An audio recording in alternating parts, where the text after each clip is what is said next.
ഇപ്പോൾ ഈ വയലിൽ ഇങ്ങനെ തീ പിടിക്കുന്ന ഒരു സ്ഥിര സംഭവമായിട്ട് മാറിയിരിക്കുകയാണോ? അങ്ങനെയല്ല, ഇത് ആദ്യമായിട്ടാണ്. ഒരു 10-11 വർഷമായിട്ട് ഇങ്ങനെ തരിശായിട്ട് കിടക്കുന്ന ഒരു പാടമാണ്. ഇത് ആദ്യമായിട്ടാണ് ഇപ്പോൾ ഇതുപോലെ ഒരു തീ പടരുന്നത്. ഇപ്പോൾ ഈ തീ പടരുന്ന സമയത്ത് ഇവിടെ വല്ല മനുഷ്യരോ അങ്ങനെ കൃഷിയുമായിട്ട് ബന്ധപ്പെട്ടെങ്ങാനും അങ്ങനെ എന്തെങ്കിലും ഉണ്ടായിരുന്നു? ഇല്ല, അങ്ങനെയൊന്നുമില്ല, ഇല്ലായിരുന്നു. ഒറ്റപ്പെട്ട് കിടക്കുന്ന ഒരു സ്ഥലം. ഒറ്റപ്പെട്ട് കിടക്കുന്നത്. പിന്നെ ഇപ്പം എന്തായാലും തീ ഇപ്പം നിയന്ത്രണ വിധമായിട്ടുണ്ടോ? എങ്ങനെയാണ്? നിയന്ത്രണമായെന്നാണ് ഇപ്പോൾ വൈറ്റ് ബോർഡ്സും ഇവരും പറയുന്നത്. ആയിട്ടുണ്ടെന്നാണ് വിചാരിക്കുന്നത്. എന്നാലും ഒരുപാട് സ്ഥലങ്ങൾ ഇപ്പൊ തന്നെ കത്തിപ്പോയല്ലേ? ഇതിപ്പം എങ്ങനെയായിരിക്കും ഇതിന് ഇനി മാറ്റിയെടുക്കുക? അതിന്റെ നടുക്കൊരു കാവും കാര്യങ്ങളൊക്കെ കാണുന്നുണ്ട്. അത് പതിയായിട്ട് ഇവിടെ നടത്തുന്ന ഒരു ഇതാണ്, സർപ്പക്കാവാണത്. അതൊക്കെ എന്തായാലും നശിച്ചു പോയെന്നാ തോന്നുന്നു.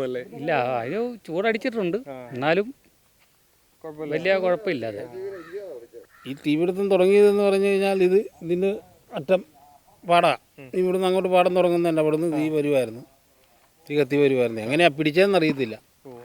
പിടിച്ചത് എങ്ങനെയാന്ന് ഇതുവരെ കണ്ടുപിടിച്ചിട്ടില്ല. ഇതിപ്പം എത്രത്തോളം പടർന്നിട്ടുണ്ട് തീ?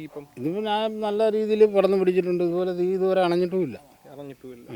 ഇതെങ്ങനെ കൃഷിയുള്ള വയലാണോ അതോ കൃഷി ഇല്ലാതെ കിടക്കണല്ല? എന്തെങ്കിലും അപകടങ്ങളോ അങ്ങനെ എന്തെങ്കിലും? ഒന്നും ഉണ്ടായിട്ടില്ല, ഇതുവരെ ഒന്നും ഉണ്ടായിട്ടില്ല.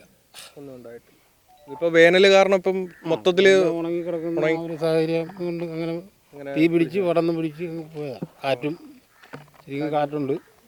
ഫയർഫോഴ്സ് വന്ന് ഇപ്പം അടയ്ക്കാൻ ശ്രമിച്ച് നിൽക്കുന്നുണ്ട്. അവരിപ്പം എങ്ങനെയുണ്ട്? കുഴപ്പമില്ല.